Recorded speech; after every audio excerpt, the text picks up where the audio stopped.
Salon Mata Jeune zany a anarana hoe salon de l'étudiant spécial rentrée janvier dia totsaina ety amin'ny palais des sports Mahamasina manomboka anio atonga ny folo volana janoary sarampisy alakamisy fa efatra amin'ny folo volana janoary. Ny salon isaky ny volana janoary moa zany ataonao hoe édition spéciale izy ity satria ny antony natokana ho an'ireo mpianatra zany izay mbola tsy tafiditra tamin'ny volana oktobra zany hoe taoriana amin'ny baccalauréat ka mbola mitady fianarana ho atao zany amin'ny fitoana ity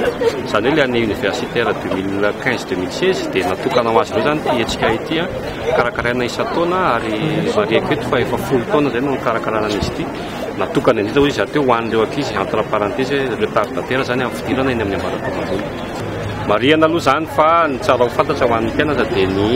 école aloha dia mitsangana amin'ny fomba ara-dalàna daholo. Rehefa avy eo amin'izay filière ny ao anatin'ny fianarana tsirairay avy misy hoe eken'ny fanjakana na tsy eken'ny fanjakana fa izay zavatra eo araka resahako teo afaka mijery an'izay any amin'ny site ministéran'ny fampianarana ambony fa misoratra ao zany hoe iza daholo ny fianarana ambaratonga ambony izay eken'ny fanjakana fijoroana dia anisan'izany reto mandray anjara reto izay mariako fa 5 izy amin'ity taona ity tombo izany raha mampitaina tamin'ny heritaona. Raha mijery azy eto zany zao tsika aloha mbola mahaliana ny ankizy aloha hatreto zany ny any amin'ny resaka informatika sy ny multimédia dia manaraka eo zany ireo izay zava-baovao satria hitantsika eto zao misy science politique ny zava-baovao ary ny vaovao indrindra ny amin'ity satria hoe amin'ity édition ity vao misy dia ny resaka formation amina ressources humaines institut supérieur mihitsy izy io izay anisan'ny hoe vaovao eto amintsika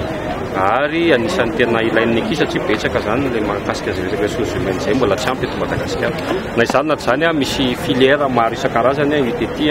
araka volazako teo 5 ny mpandray anjara ny école fa ny filière kosa maherin'ny zato ny azontsika sampianana ety amin'ny palais des sports. Ny tolotra vaovao zany tolotra ho an'ny mpianatra aloha dia ny fisian'ny voalohany eto Madagasikara ny application zany ahafahana mitady ny fianarana ambaratonga ambony ataonay hoe application Mata Jeune izy io fitadiavana ny fianarana ambaratonga ambony zany amin'ny alalan'ny application Android izay mitovy ihany amin'itony salon itony 5 zany amin'ny teknôlôjia vaovao no ampiasaina azy anisan'ny ampahafantarina ny ankizy ety amin'ny salon ihany koa izay zavatra izay. Dia faharoa izy ateo voalazako teo ny resaka filière misy filière vaovao ety amin'ny palais des sports